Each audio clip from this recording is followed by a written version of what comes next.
Hello' friends, আজি মই আপোনালোকক আমাৰ মানৱ চকুৰ বিষয়ে দুটা আচৰিত কথা ক'বলৈ গৈ আছোঁ, যিবোৰ চাগে আপুনি কেতিয়াও শুনাই নাই। আৰু ভিডিঅ'টো বহুত ইণ্টাৰেষ্টিং হ'বলৈ গৈ আছে। এই ভিডিঅ'টো শেষলৈ চাই থাকক। নমস্কাৰ বন্ধুসকল, মই দীপজ্যোতি আৰু মোৰ এই ইউটিউব চেনেল এছামিজ বিৱৰণলৈ আপোনাক স্বাগতম জনাইছোঁ। নাম্বাৰ 1, আমাৰ চকুটোৱে প্ৰতি ছেকেণ্ডত 50টা বস্তু ফ'কাছ কৰিব পাৰে। অৰ্থাৎ আমাৰ চকুটো কোনো কেমেৰাতকৈ কম নহয়। আমাৰ কেমেৰাবোৰ যেতিয়া ফ'কাছ কৰিবলৈ হয় তেন্তে বহুত টাইম লাগে, কিন্তু আমাৰ চকুটোৱে 1 ছেকেণ্ডত 50টা বস্তু একেলগে ফ'কাছ কৰিব পাৰে। নাম্বাৰ 2, আমাৰ চকুটো আমাৰ দেহৰ দ্বিতীয় জটিল অংগ, আৰু প্ৰথমটো হৈছে আমাৰ দেহৰ মগজুটো।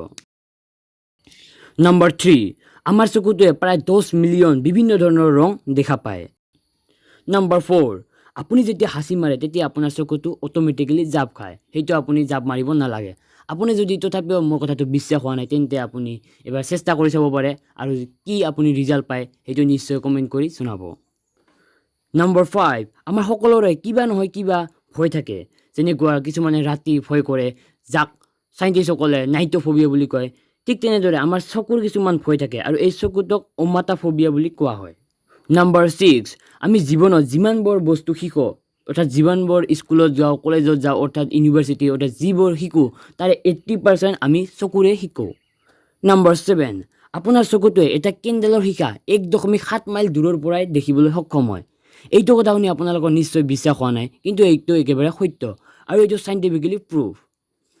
অৰ্থাৎ আপুনি আপোনাৰ নাক আৰু মুখৰ ওচৰতে ইমান এটা শক্তিশালী কেমেৰা লৈ ফুৰি আছে, আৰু তথাপিও আপুনি এটা DSLR ল'ব বিচাৰিছে। নাম্বাৰ 8, আমি সকলোৱে জানো যে আমাৰ সকলোৰে ফিংগাৰপ্ৰিণ্ট বেলেগ বেলেগ হয়, আৰু এই ফিংগাৰপ্ৰিণ্টত প্ৰায় 40টা ইউনিক কেৰেক্টাৰিষ্টিক থাকে। কিন্তু আপোনালোকে শুনি আচৰিত হ'ব যে আমাৰ চকুৰ মণিত এনেকুৱা ইউনিক কেৰেক্টাৰিষ্টিক 256টা থাকে, যিটো আমাৰ ফিংগাৰপ্ৰিণ্টতকৈ বহু গুণে বেছি। নাম্বাৰ 9, আমি আমাৰ চকুৰ মাত্ৰ 6/1 অংশহে দেখা পাওঁ। অৰ্থাৎ আমি যিখিনি দেখা পাওঁ চকু, তাতকৈ 6 গুণ ডাঙৰ আমাৰ চকুটো। আৰু এজন মানুহে এভাৰেজ 1 মিনিটত 12 বাৰ চকুটো জঁপিয়ায়।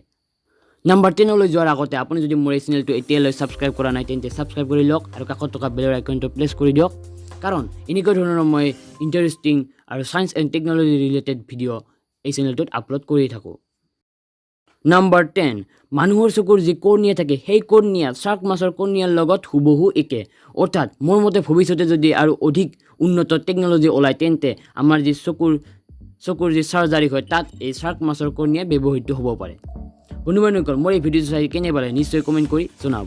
ধন্যবাদ।